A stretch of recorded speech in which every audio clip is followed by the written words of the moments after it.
కేసీఆర్ పై మండిపడ్డారు మంత్రి కోమటిరెడ్డి వెంకటరెడ్డి. బీఆర్ఎస్ ను టీఆర్ఎస్ గా మార్చబోతున్నట్లు చెప్తున్నారు. బీఆర్ఎస్ పనైపోయిందని సొంత పార్టీ నేతలే అంటున్నారని, కేసీఆర్ మళ్లీ అధికారంలోకి వచ్చే పరిస్థితే లేదు అంటున్నారు కోమటిరెడ్డి. పొలం బాట పట్టిన కేసీఆర్ అసెంబ్లీకి ఎందుకు రావడం లేదని ప్రశ్నించారు. కేసీఆర్ సీఎంగా ఉన్నప్పుడే వర్షాలు సరిగ్గా పడలేదంటున్నారు కోమటిరెడ్డి. దీనిపై మరింత సమాచారం మా సీనియర్ కరెస్పాండెంట్ రేవన్ అందిస్తారు. మనతో పాటు మంత్రి కోమటిరెడ్డి వెంకటరెడ్డి ఉన్నారు. చెప్పండి, అంటే మీరు ప్రభుత్వం పట్టించుకోకపోవడంతో కేసీఆర్ పొలం బాట పట్టి రైతుల ఆవేదన పరిస్థితిని చేస్తున్నామని చెప్పి బీఆర్ఎస్ నేతలు చెప్తున్నారు. కేసీఆర్ కూడా చెప్పారు. ఎట్లా వస్తారని వ్యాఖ్యలు?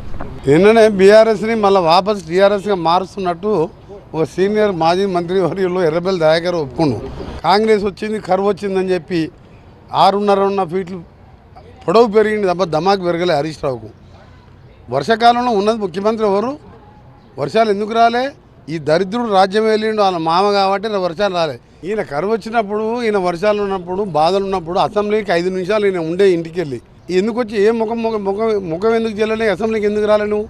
రైతులు ఎప్పుడు సస్తరా అని చూస్తున్నాం. తప్పకుండా రైతుల మీద మాకు బాధ ఉన్నది. రైతు ప్రభుత్వం, మాకు కరువు వచ్చింది కాబట్టి బాధతో ఉన్నాము.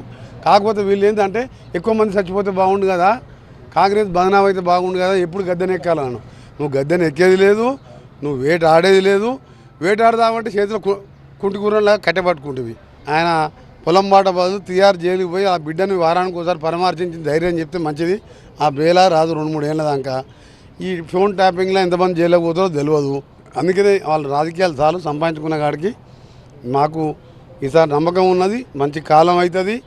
రైతులకు కూడా ఎండిపోయిన రైతులకు పంట నష్టపరిహారం ఇస్తాం. ఇవన్నీ బయటపడతాయి కదా, కాళేశ్వరం, మేడిగడ్డ ఇవన్నీ జరుగుతున్నాయి.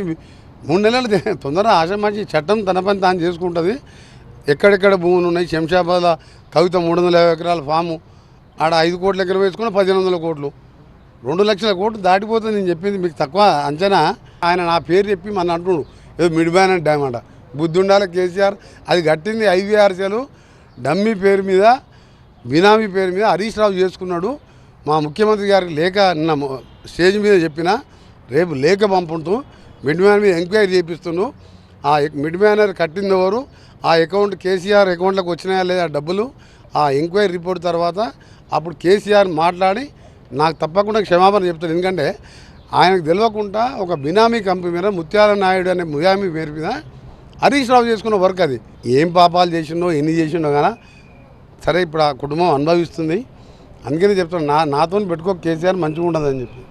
మొత్తం మీద కోమటిరెడ్డి వెంకటరెడ్డి తీవ్రంగా ఆగ్రహం కూడా వ్యక్తం చేస్తున్నారు. ఎందుకంటే కేవలం బీఆర్ఎస్ ప్రభుత్వం రైతుల ఆత్మహత్యల పేరుతోటి శవరాజకీయాలు చేసేందుకు ప్రయత్నిస్తుందని చెప్పి వెంకటరెడ్డి ఆరోపిస్తున్నారు. అలాగే మిడ్ మానర్కి సంబంధించిన పూర్తిస్థాయి విచారణ జరుగుతుంది. దీని తర్వాత కేసీఆర్ తనకు క్షమాపణ కూడా చెప్తాడని చెప్పి వెంకటరెడ్డి చెప్తున్నారు. Camera person కుశల్తో Revan, TV9, Suryapet.